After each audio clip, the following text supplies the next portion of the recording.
22 Juni 1994, Stadion Rose Bowl menjadi saksi bisu pertandingan hidup mati bagi Kolombia.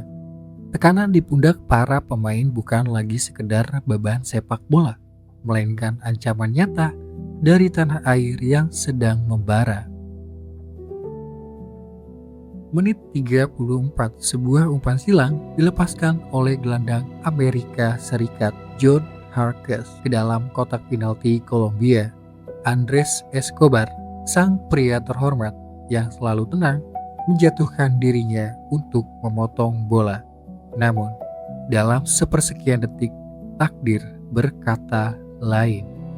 Bola justru berbelok arah mengecoh penjaga gawang Oscar Cordoba dan bersarang di jala sendiri. Dunia seolah runtuh bagi Andrés Escobar. Ia berbaring di atas rumput dengan tangan menutupi wajahnya. Ia tahu kesalahan itu tidak sengaja, namun di negara yang sedang dikuasai oleh kartel dan perjudian ilegal, kesalahan sekecil itu bisa berakibat fatal.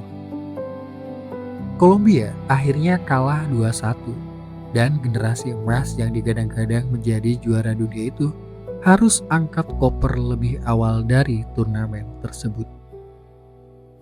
Sepulangnya ke Kolombia, banyak orang menyarankan Andrés untuk bersembunyi demi keselamatannya. Namun sebagai pria yang kesatria, ia menolak. Ia bahkan menulis pesan emosional di surat kabar El Tiempo. Hidup tidak berhenti di sini, kita harus terus melangkah. Ironisnya, kalimat itu menjadi salah satu pesan terakhirnya kepada dunia. 2 Juli 1994, hanya 10 hari setelah gol bunuh diri tersebut, Andrés memutuskan untuk pergi ke sebuah klub malam di kampung halamannya, Medellin. Di luar tempat parkir sekitar jam 3 pagi, Andrés dikepung oleh sekelompok pria. Mereka menghina gol bunuh dirinya. Andrés mencoba menjelaskan bahwa itu adalah kesalahan teknis yang tidak disengaja.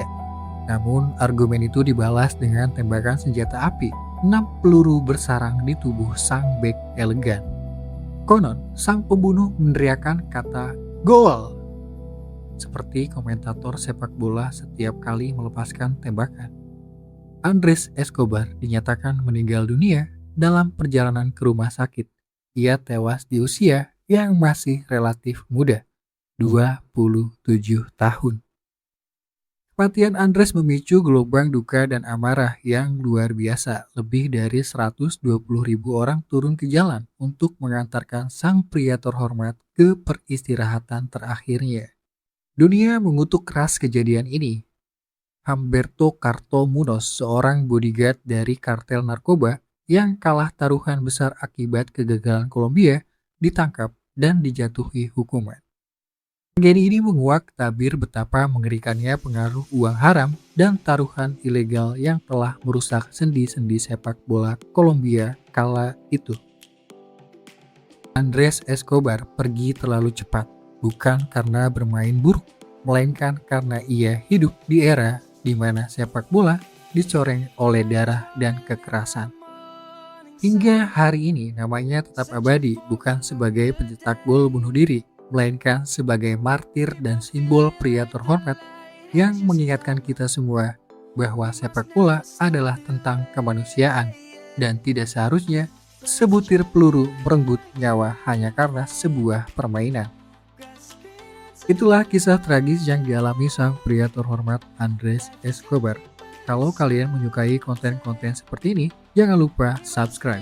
Dan cerita apa lagi yang ingin kalian gua ceritakan di konten selanjutnya? Coba komen di kolom komentar.